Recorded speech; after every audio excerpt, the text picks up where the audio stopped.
3.5. It was French art. So we were looking at Rembrandt, we were talking about the fact that even though with Dutch art, on the norm we see artists specialize, right? Remember, Jacob van Ruysdael only ever did landscape paintings. Frans Hals was primarily a portraitist, right?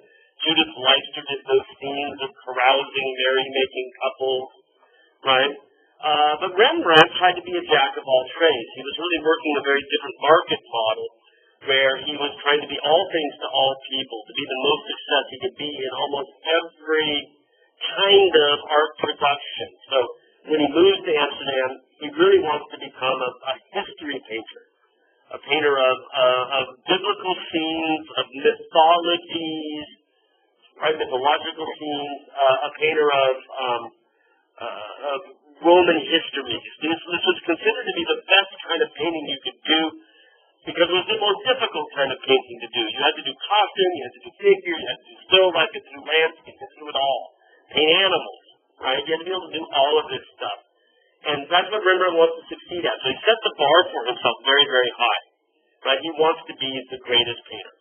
And so this man in an Oriental costume on the left, maybe a portrait, but more likely is just kind of a study for the sorts of figures that might appear in his work as he becomes a history painter. And we only saw a few of his history pictures. In order to make ends meet, you guys as students, right, we all have dreams about what we're going to do with our career when we leave. But like I mentioned, how many of these can our historian do? You got to figure out ways to put food on the table, right? And Marymount, your hard-earned dollars don't usually end up in my pocket, right? They figure out a way to spend it somewhere else. I don't have a way to make money outside of here, so I live in squalor, right? But if you don't want to live in squalor, you figure out a way. And for Rembrandt, that was portrait painting. Portrait painting was an easy way to make money, right? There were commissions out there because, as we mentioned, the Dutch were really wealthy. And so there's a great demand for portrait pictures, right? So Rembrandt, while he aspires to be a history painter, is finding other ways to make money, and doing portraits is one of them. So The Night Watch is single most famous group portrait. Massive work. The figures, again, life-size on this canvas, right? It's about 19 feet across the base. Would not fit in this room. Too tall to go against this wall. Perhaps his most important portrait commission, where everybody there paid a little bit to be included in it, and Rembrandt works on it for the better part of a year. Very, very Baroque in both of these. We've seen drama, engagement, a sort of psychological engagement, a sense of action and movement. Notice how Rembrandt, even with the figure on the left, makes it appear as if he's posing, but it's not frozen, you know? It's in the act of moving around. And certainly our company of Frans Banning Koch on the right, The Night Watch, he's invented this narrative for them. They're in the act of everybody doing something, right? It's a busy picture. And that busyness is enlivened by all of the diagonals that mix up the composition. You know, compositions become very frozen when everything is either horizontal or vertical. But once you throw diagonals in, things get more interesting visually, start to jitter around. And those diagonals can exist on the picture plane itself or in and out of the space, right? So Frans Banning Koch and his lieutenant are coming out at us at an angle, right, from the background. And that, again, helps to enliven it. That's very, very Baroque. We also saw him working as a landscape painter and a landscape printmaker, working on these etchings, both with a very similar theme of the passing storm, which we related to the end of the 80 Years' War, which came to an end in 1648, but was coming to an end already before that because the Spanish were too broke to fight anymore, right? But in each of these, there's that idea of the passing, we got this today, didn't we? The passing storm is the metaphor, right? Nothing but blue skies from now on. As the song might say, the windmill standing firm through the storm, the three trees standing firm, the little fellow on the hill looking out toward brighter skies, right? The windmill itself like a surrogate looking out toward brighter skies.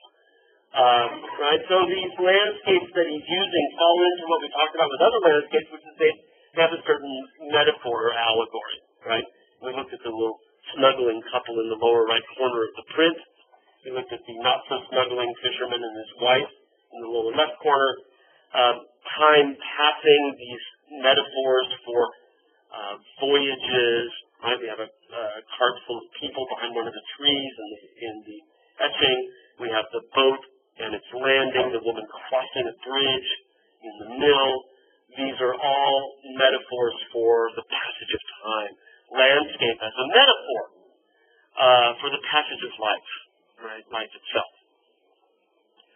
And then at the end of class, we were looking at Rembrandt's, finally looking at Rembrandt's historical pictures, right?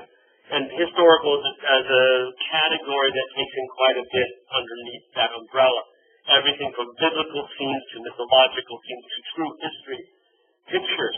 Now, I say finally, in that we finally got around to it. He started doing these things already as soon as he moved to Amsterdam, right? But we don't have any collections and any examples in local collections that we can show you from the 1630s of his historical pictures, so we've got these later ones. So here's Christ preaching, suffer the little children, let them come unto me, people being wheeled forth to be healed, a lame woman directly beneath his feet, another lame person on a wheelbarrow on the right being wheeled in, right? Peter, who's trying to say, hey, don't crowd the man, and Christ pushes him out of the way and says, let the little children come to me, right? And so we have a woman with a child. And then these wonderful, we talked about Rembrandt's sense of humor, these wonderful still life details that we see the dog playing with the bone. Thank you. The dog playing with the bone in the lower left corner, wagging his tail, waiting for one of these people. They're too busy listening to Christ to pay any attention to the dog, right? There. So Rembrandt very kind of humorously bringing these things together, and then in the back right corner, the camel that Christ talks about, because Christ says to a young man who wants to be a follower, you got to give up all your money, he says. And the other, I don't know if I can do that. Leave it on his hand. And Christ says, well, it's easier for a camel to go through the eye of a needle than it is for a young man, a rich man to enter heaven. And Rembrandt just talks the camel, right? As a way of just giving the words presence, if you will, within this picture. On the right, Philemon and Daucus are a pair of impoverished farmers who play host to a pair of disguised gods, Apollo and Mercury, who have already visited all the wealthy, none of whom will take them in. They finally go to the morally upright poor, and they take them in and give them food, at which point the gods reveal themselves to them. Right? So here we have the moment of revelation. And again, that sense of drama that we talked about being part of what Baroque art is all about. It's all about drama. Wherever we've been, that's always been sort of an undercurrent. Reaching out to you and getting you to engage with it more readily. Sometimes that's the heightened sense of drama that comes through Rembrandt's borrowing of a kind of Caravaggio lighting scheme. But sometimes it's just this appeal to all of your senses that we've talked about, where Rubens puts barking dogs in there. Or when we look at still life pictures, and all of a sudden we have a range of textures and tastes and smells, right? That reaches out to you, that gets you to engage with the work. And that's something we see very, very strong in the Baroque period in the 17th century, right? Now, we needed to wrap up Rembrandt by simply looking at these self-portraits. We've got one of his self-portraits down the next guy. I need a better photo than that. That's really horrible. It's not protecting well. But the one that's in your text on the left, which is over in London, in Kenwood House, actually shows Rembrandt dressed as he should be, more or less, as a painter. He's got a smock on. You can see in the front it looks like a red apron. And he's got the tools of the trade. So he's carrying a palette and his paintbrushes and a stick with a ball on the end of it. This is something that he would rest on the side of the painting so that he could steady his hand, right? So he put that, it's called a paint bob, and he would sort of lay that against the canvas so that he could get in and do detail work without getting the heel of his hand in the wet oil paint, right? So he's got the tricks of the trade there. and he's wearing this smock. Rembrandt was bald early. He seems to have been pretty self-conscious about it. So Elvis was always wearing hats, like the lead singer for the Beach Boys, right? Mike Love's been wearing hats since the early 70s because he was bald and ashamed. Shouldn't be, right? Michael Jordan made it okay. Anyway, this is way before that, and Rembrandt wearing that looks like a baker's hat almost here, this wonderful sloppy black beret in the National Gallery picture on the right. You'll notice that he does things that we've talked about with other artists where he changes the resolution of the picture depending on what he wants you to look at. So in each of these pictures, it's his face that he wants you to focus on. And as we move further from the face, it gets blurrier, right? So his hands in the National Gallery portrait on the right are all but just sort of blocked in. And he's got the color for it, but you've got no sharp edges anywhere. Because that's kind of the way we look, you know, with the rods, and he doesn't know rods and tones.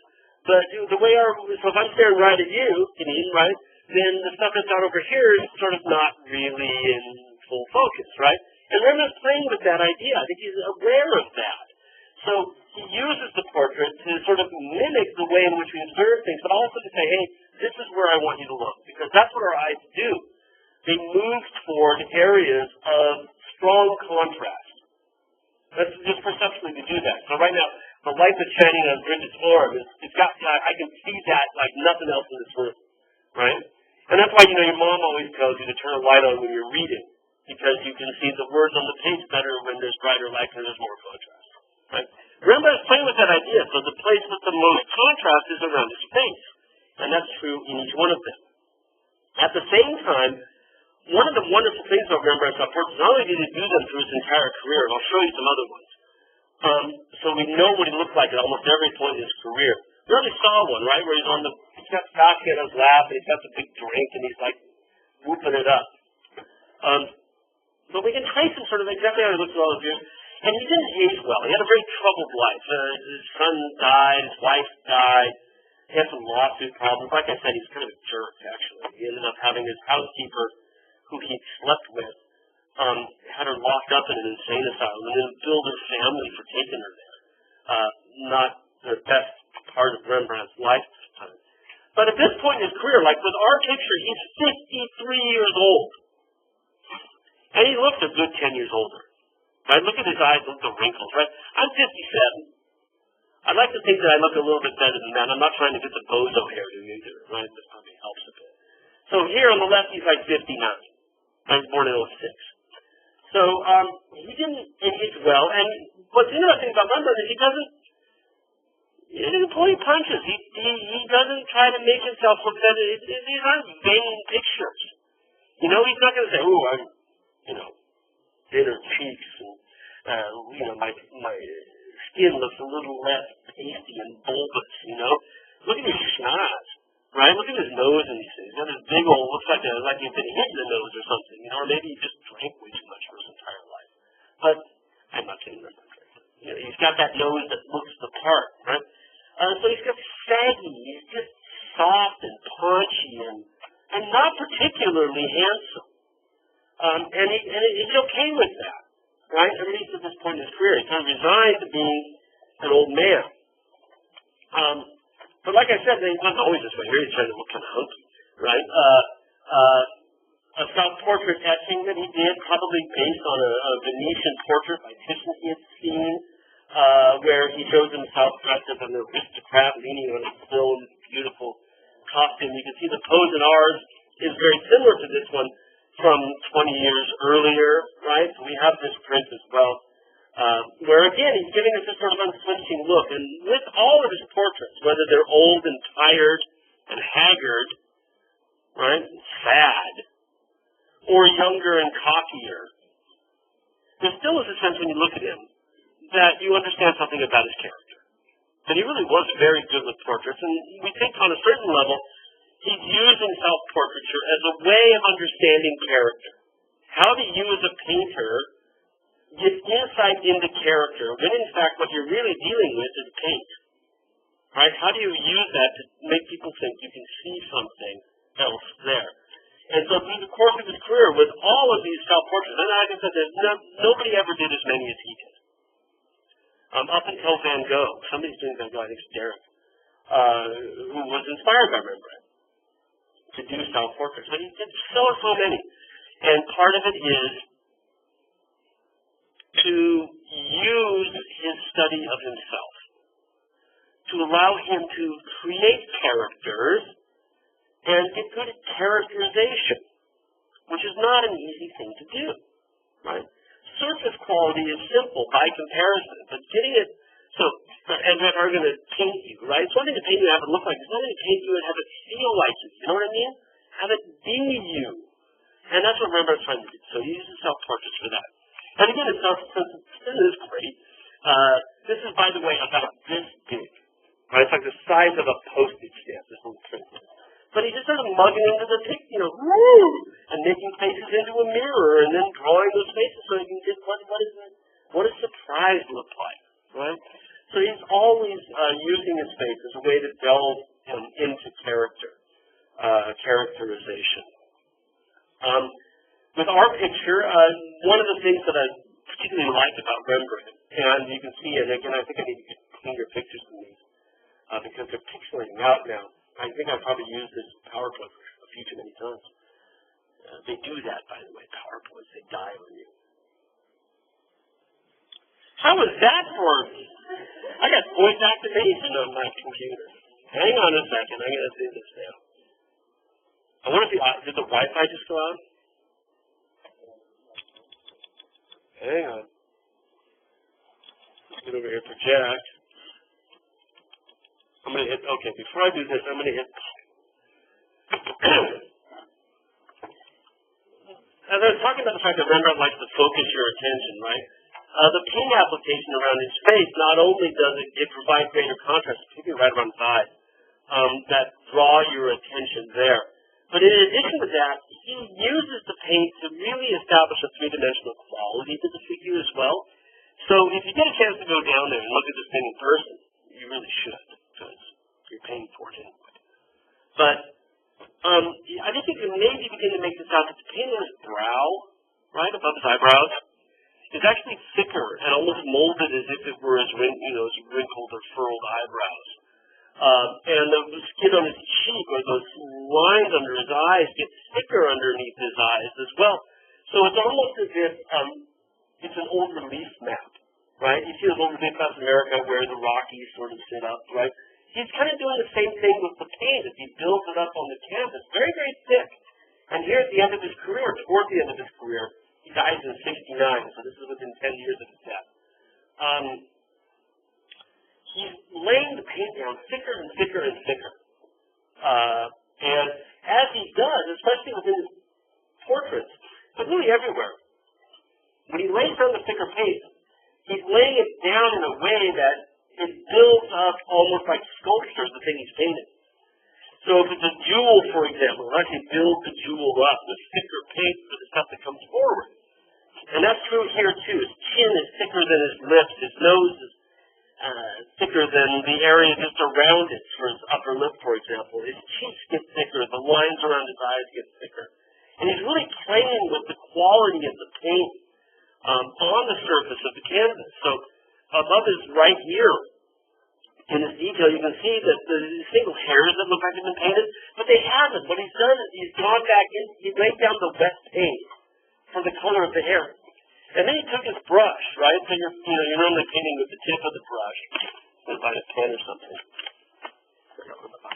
Right? So instead of, guys, imagine this to be my brush, right? So he's up there and he's painting all the stuff for his hair. And then he turns the brush around, gets the heel of the brush, right? The hard wooden tip. And he goes back and he scratches hairs, right? That's all that's been scratched back into the paint to give you those hair highlights.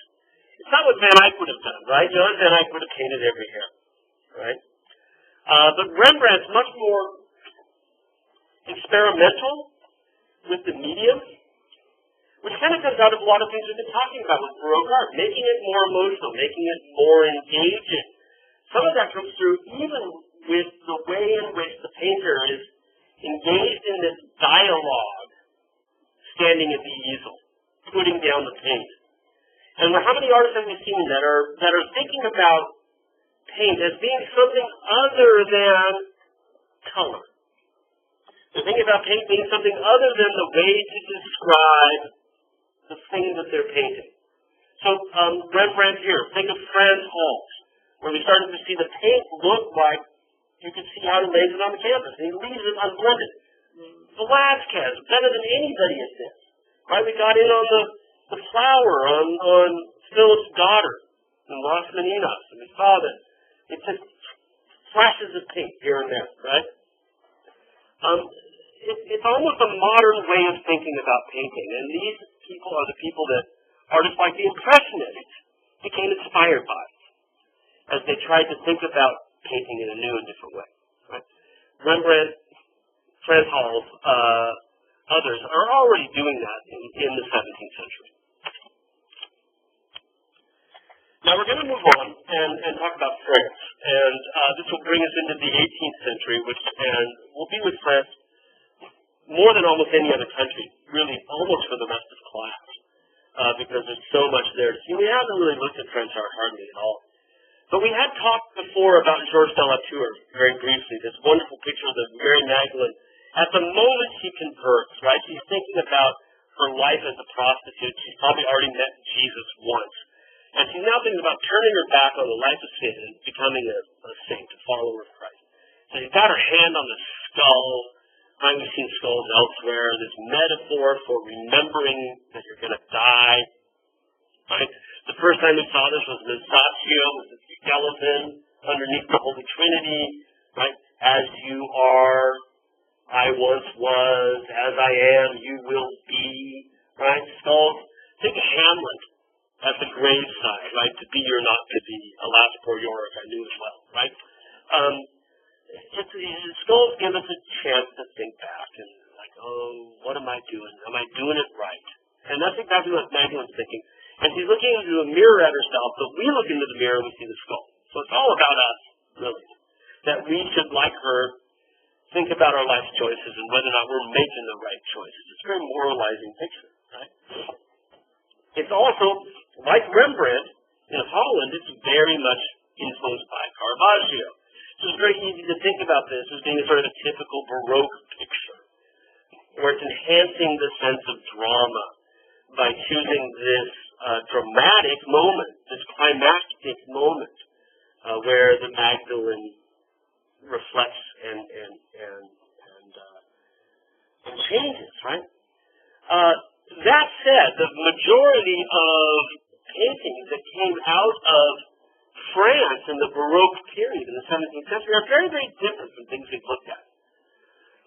So this one's down at in Richmond at the Virginia Museum of Fine Arts, which is also free. So if you live in Virginia, you're paying for this one too, right? That's part of your tax money goes to keep it open.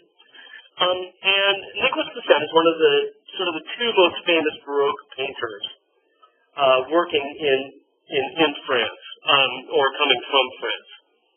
And as you look at it, you'll notice that it doesn't have the same sort of vibrant activity that we've seen in so many Baroque pictures. Nobody's twisting and turning.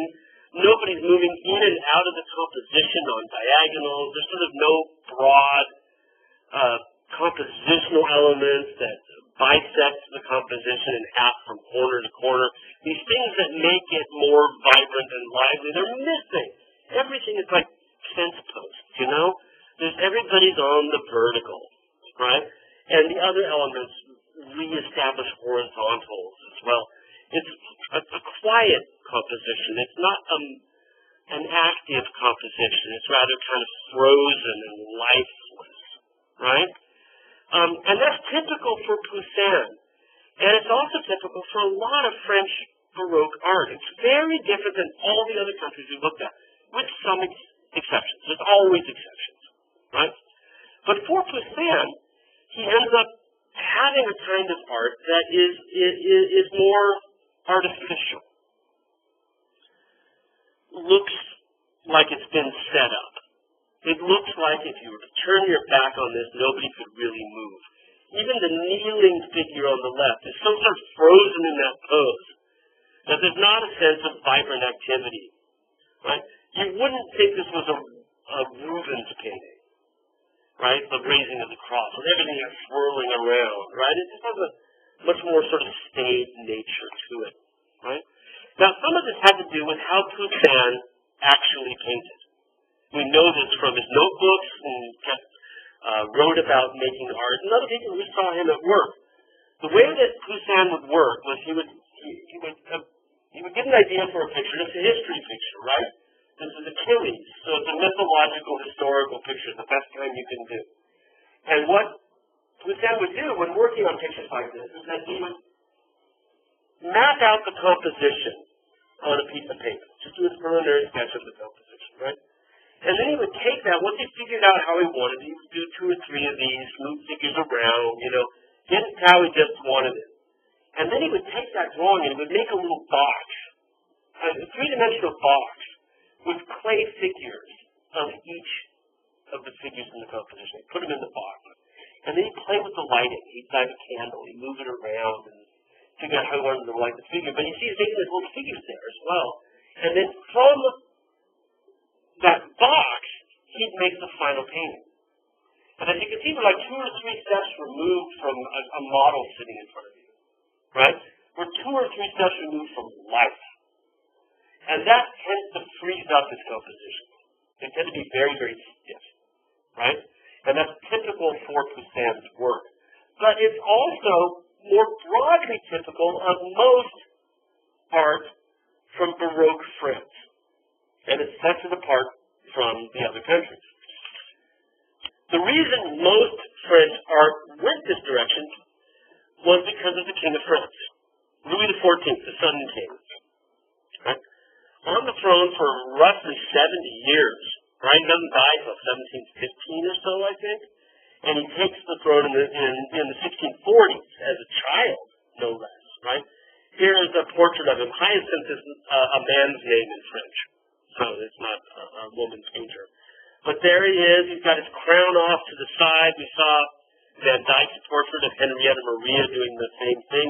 Got that red curtain pulled back so we can see him. We saw portraits of Philip IV in Spain that had the curtain pulled back. We talked about that as well as a kind of a common Baroque sort of artifice. But there is all the regality he needs.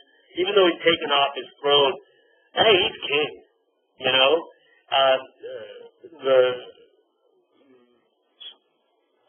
Silk and gold thread with the crest of the French royal crown, right?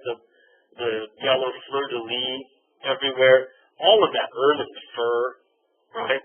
He's not dressed as a country gentleman or anything like that. He's born to rule, right? And looking out at the success. Well, Louis XIV in the 1640s set up the French Royal Academy. Sorry, I don't have this up there. The French Royal Academy founded this school for art, right, in 1640.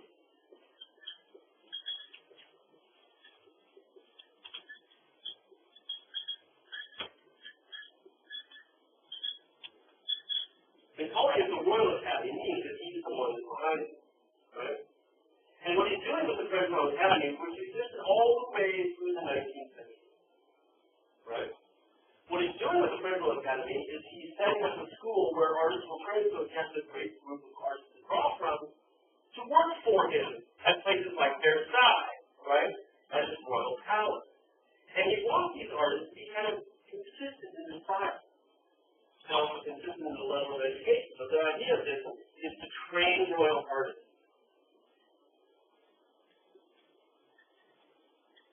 Or court artists, right? We talked about court artists before. He wants them to be consistent. Okay?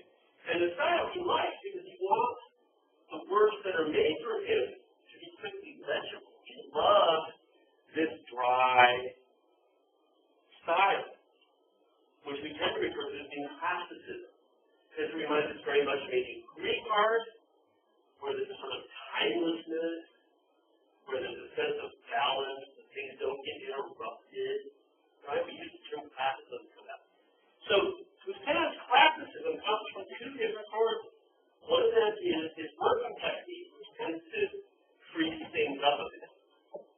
So the other one is that that's the style of the day as fomented, right, as cultivated under Louis XIV. If you wanted to get anywhere, get the best commission, you should be working in classicism. And that's what the term that is, and even they use for this particular style of art, right, classicism. Okay, now, so far we're just talking about style, right? A little bit of context for that style, but what's going on in this picture? This is actually kind of a fun picture in a way. I have to read my notes because Greek mythology and we don't get along that well. The mother of Achilles, this is Achilles on the left, okay, in the blue with the sword, right? And you know about Achilles, right? He's got the heel, yeah? You know about all this, right? Achilles heel. He's got an Achilles tendon right? That's the one attached to your heel. Achilles was dipped by his mother in a pool that made him invulnerable, right? His skin couldn't be pierced by anything. So he's immortal almost, with the exception of his heel, which is what he was holding on to as he dipped it, right? And so the only way that Achilles could be hurt, and I guess that's probably why his heel is exposed here, is through his weak spot, his Achilles heel. Well, after protecting him from most possible deaths, Achilles' mom finds out that he's going to die in the Trojan War, right? The prophet comes to her and says, your son will be killed, which is in fact what happens, okay? So she does what every good mother should do, tries to save him, right? Because she finds out he's going to, so she comes up with this great idea. She says, I'm going to dress him up in drag, and I'm going to isolate him on an island where only women live, right? The island of Skyros is an island populated only by women. So she takes young Achilles, right, little preteen Achilles, dresses him up in girls' clothes, and sends him to live on an island of women. So no one will know he's there, and then they won't end up having to be called up to the Trojan War, and he'll live, right? So that's the plan, okay? And of course he begins to grow up, and as it might become imagined, as he gets puberty and whatnot, it becomes clear that he's not a little girl, but he's, and he gets facial hair and all that, right? And Ulysses, calling people up to the war, it gets wind of the fact that Achilles is hiding. And he wants him because, what better soldier to have than Iron Man, right? You want him to be fighting on your side. So he comes up with a plot to expose all of this, to trap him. He sends emissaries, those are the two guys in the background, to the island of Skyros with a bunch of gifts for the girls, right? And these include all this, so that's what they're doing in the middle. They're looking at the gifts, right? And nice fabrics, and there's jewels, and it's nice smelling fruit, a mirror, right? All these sexist things that girls like, right? Vanity, sweet things, nice fabrics. And in the box, with all of these, what they consider to be gender-specific gifts, is a shield and a sword and a helmet. And Achilles, now as a young man, reaches in and he looks at all these girly gifts, and he grabs the helmet, and he grabs the sword, and he grabs the shield, and he's looking at himself now, wearing these things. He's revealed who he is. He's revealed that he ain't a chick, right? He's not a girl.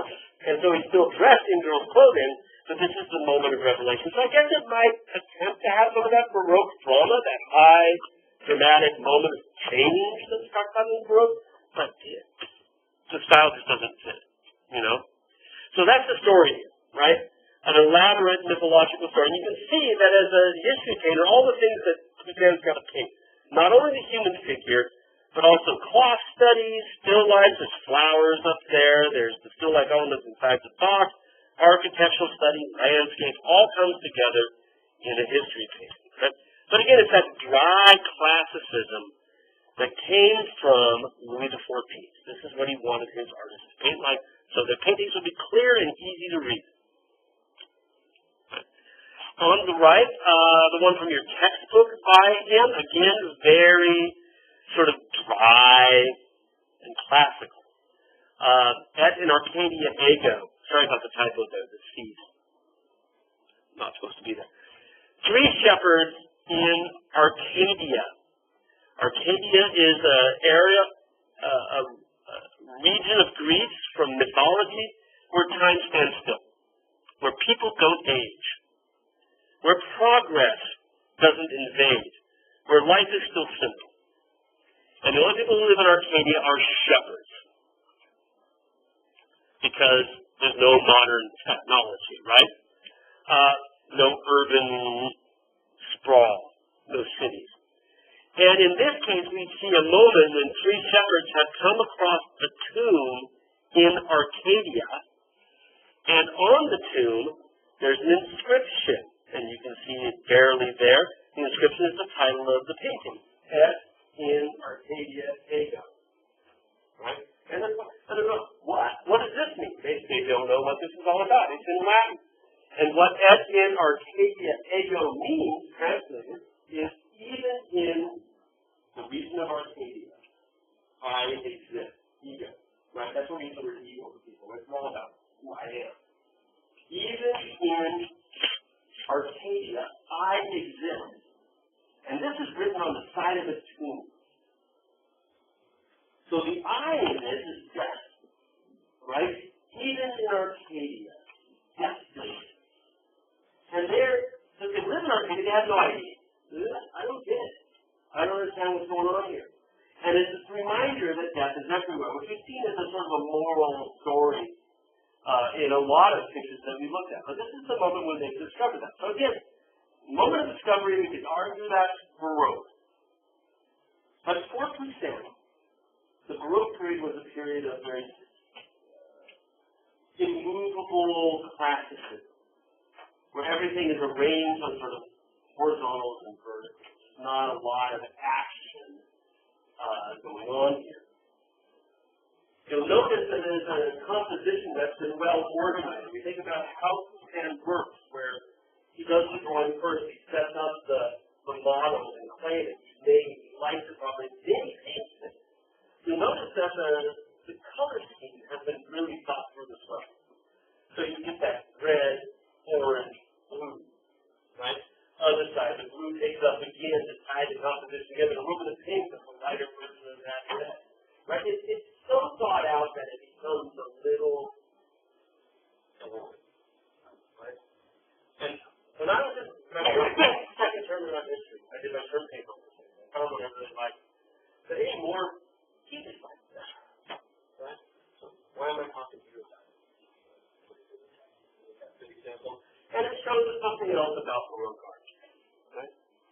So, who is the woman? This is what we can't tell for sure, right? We have the three shepherds for sure, but who's that woman? She seems to be perhaps a personification, an allegorical figure. You might remember when we looked at Titian's Pastoral Symphony, we had the two women as inspirational figures, right? One plays the song that the lute player hears in his head, right? Maybe also inspires lustful thinking, if we think about the flute, right? The other one, water from the well, another symbol of inspiration. Could our woman here, who they're looking for answers, could she be inspiration for their thinking, right, in Poussin's work? Louis XIV owned this thing. It's in the Louvre today, right? It was in the royal collection, so Poussin could well have known it, right, directly. In addition to that, Poussin had spent the majority of his working career outside of France. He was schooled in France, where he might have seen this, but this was painted after he had moved to Italy, which is where he spends the majority of his career, painting in Italy. And the reason he left France, and a lot of artists left France, is France is in the middle of the 30 Years' War. And France is a mess in the early part of the 17th century. Political turmoil. This is a series of prints, pretty big, about like this, by Jacques Callot, called The Horrors of War, right? Documenting the ravages that are taking place across the French countryside. The most famous of these is this mass execution, this horrifying scene. This is France. This is contemporary France. This is why Poussin paints primarily in Italy. It's safe. Right? It's on the other side of the Alps. It's not involved to the same degree in the 30 Years' War. So he's shifted, right? He had numerous ways of knowing Italian pictures, right? Not only was Titian owned by the King of France, but beyond that, he spent significant amounts of time painting in Italy as well. And picks up on those themes to add this allegorical figure, this woman who's inspiring their thoughts, that they seem to be asking about in Arcadia Ego. The other great French artist of the Baroque period also spent the majority of his career in France. This is Claude Lorrain. His last name, Lorrain, is simply the region of France that he came from. His real name was Claude Villet. And he became known as Claude Lorrain because he spent his time in France, and he quotes from Lorrain. And he specializes in a particular kind of landscape picture that you see here, which seemed to be inspired very much by living in Italy, where it's a sort of a hazy, sunny day with the sun low on the horizon, some classical ruins in the background, framed by trees on either side. And there's a sort of this heavy atmosphere in the sense, as you look at it, that this is kind of like the good end of the day. 6:15 for many of you tonight, right? You get to get out of here and you can go have a beer. Not that I'm saying you should. Or whatever, go walk the dog and just chill for a bit and not be taking notes anymore, right? And in this picture, we see kind of those sorts of scenes where not a lot of work is going on, right? This is the working class, but the work is done. And they have time now to relax. And so as the sun kind of comes through the trees, on the landscape in the background, dapples the elements in the foreground, we see these merchants who are about to start sail, standing around, sort of waiting for things to happen. Again, it's very non-dramatic, like Poussin has been. It doesn't have that same high-pitched sense of something immediate happening dramatically that you've seen in so many Baroque pictures. Instead, there's a lot of waiting around. And there's a lot of people, again, on the vertical, horizontal, setting up this lattice work that makes it such a quiet and still composition. You'll also notice that in addition to our merchants and the fellow over right, here's the showing that they're hauling things to the road, right? We have also these chairs set up for the wait, right? And with the chairs, there are musical instruments, so they can be like our kitchen figures. There's a big cello here, right? Another lute-like instrument there. People are there to relax. People are there to spend some time at the end of the day. And this is the sort of picture that Claude painted again and again and again. Like Poussin, they can get a little redundant. They can get a little old. You see them, and there's not a lot of variance between them. This is the one that's in his textbook. It's up in Philadelphia, at the Philadelphia Museum, where Rocky danced on the steps, right? So you can go see it up there. And the Philadelphia Museum, you got to pay, so we got it better here. But here we just have, I'm sorry, this is landscape. I got the wrong title on that, right? That's not the landscape with merchants on the right. That's number, well, I don't even have it in my notes. That was in your textbook. I'll fix it and put it up on Canvas, right? But it's a landscape with obviously shepherds and cows, right? And you see the shepherds on the right, the cows on the left. Again, it's the end of the day. The work is over. Everybody's relaxing. It's not cows working. There's no plowing going on. The shepherds aren't hard at work. Everything seems to be pretty much relaxed. Again, sorry about the typo. As we look into the background, we see old Roman ruins in the background, right? There's stonework on the left, and cows everywhere, right, moving their way through the landscape and back into the distance. And our shepherds they're just chilling, right? They're hanging out. They're not hard at work. And that adds to this sort of idea that landscape is for Claude Lorrain. In these pictures, landscape presents to him a place of relaxation, a place to go get restored in a way. And the people who would own these pictures aren't the shepherds that you see in the picture, by any means, right? They're not the merchants that we saw in the other pictures. They're people who own country estates. And what these pictures become for them are what the countryside is really all about. Why do you own a country estate? So you can fancy yourself to be, a farmer or a rancher or something like that, right? And most, okay, some people really are, right? But some people aren't. Some people just, live on old piney Brooks Road and they want to think that they have that connection to nature. These pictures do the same thing, right? They give you that connection to an idyllic kind of past, right? And that idyllic nature is, I think, the key part of it. That's why it's always sort of sunset, It's never high noon where it's hot. They're welcoming, right? Even the cows, the beasts of burden, are taking a little time off, right? They're kneeling down in that little bit of sunlight that they get. Every now and then Claude, and now you can see how Claude gets kind of redundant, right? There's always a view through the flatlands, the gentle evening light, trees framing it on the side. Well, sometimes these images pick up on mythological scenes. So here we see shepherds again, right? Quite literally sheep and goats in the foreground.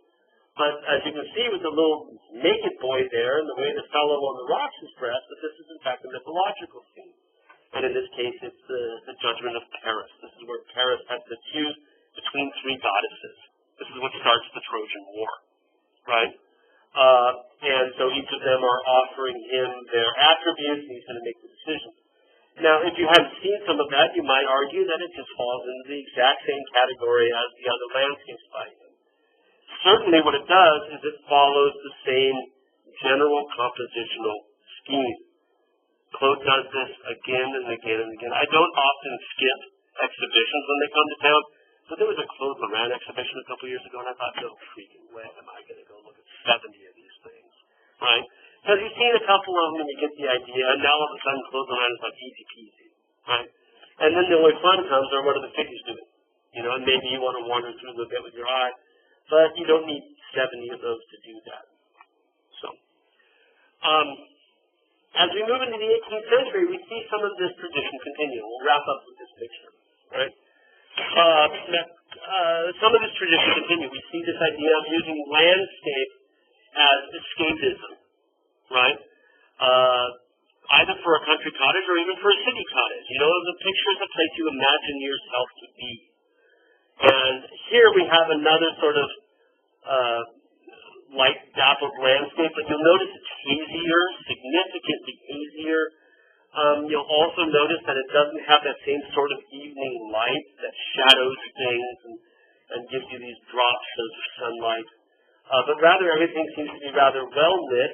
And we also, as you might guess, with the flying boys on the left, we've got mythology at work here as well, right? The return from Cythera. Sometimes it's called the debarking for Cythera. We don't know if they're coming or going for sure, right? But Cythera was a Greek island.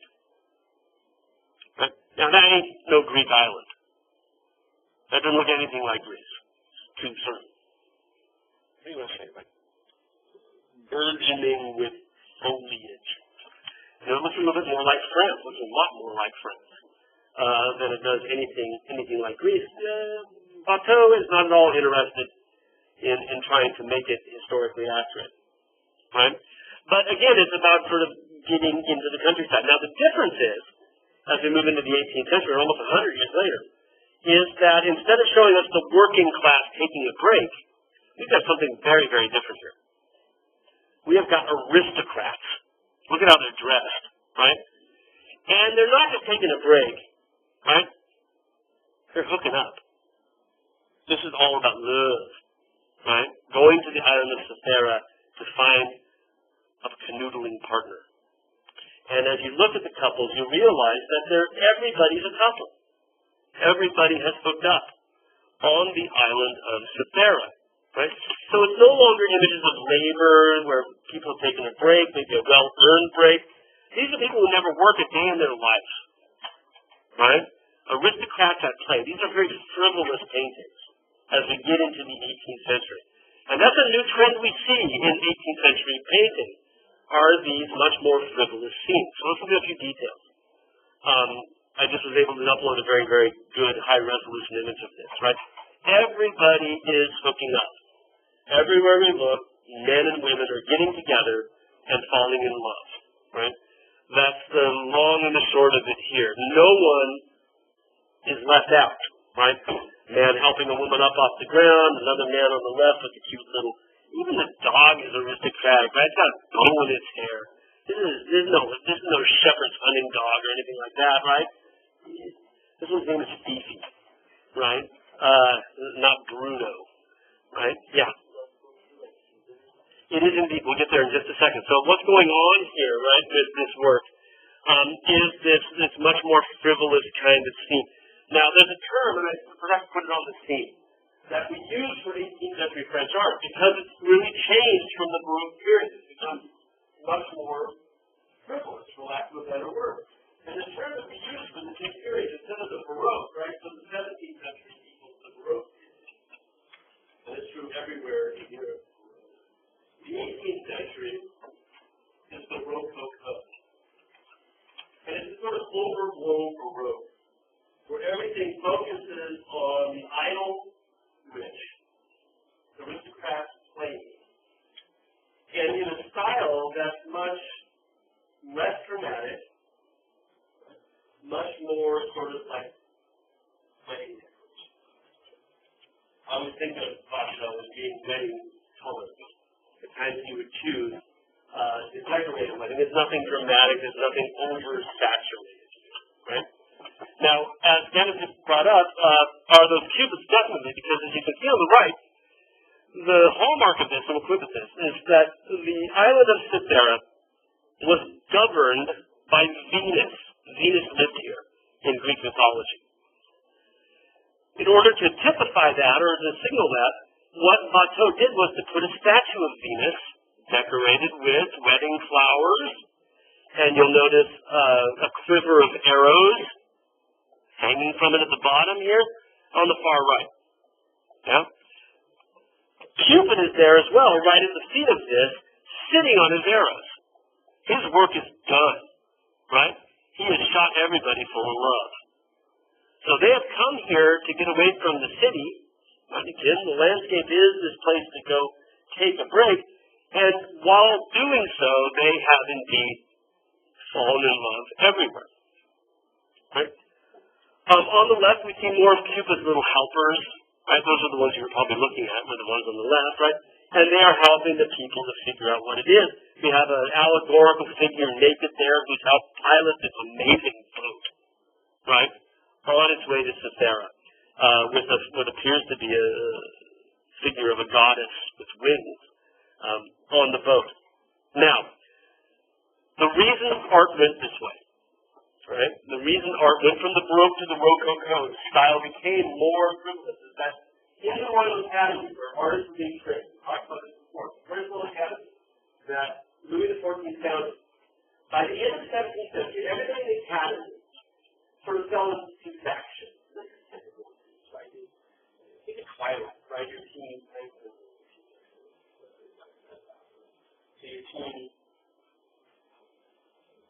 Team Jacob or Team Edward. Okay. Well, in the Federal Academy, there was a group of artists were two things. They loved Nicholas V. Right? They loved that sort of dry classical style. The other group was the Rubenists. You remember that Rubens did that series of paintings for Marie de Medici. They were all trained in Paris. So half of them were all over Peter Paul Rubens, the Flemish. So here he did this sort of dry classical stuff. He did this highly dramatic stuff. And by the end of Rubens' career, he started doing these more frivolous kind of pieces. Easy said almost everybody was a Reuben. Right? That was the most prominent side. So the Cretanists sort of fell by the wayside. It's the Reubenists that lead us to this road of Messiah. Much more wet-and-taky, and I'll bring up that and put them together so you can see the sexual Reuben and see exactly what I'm talking about. It's just after 5:16, so we're done for the day. I will see you then on Monday. Remember, we only meet once next week because of the Easter holiday, and the week after that, we meet on Tuesday. If you came in late, remember also that we have a reprieve. You have a reprieve on when the paper is due, which is now the Tuesday after Easter. Okay?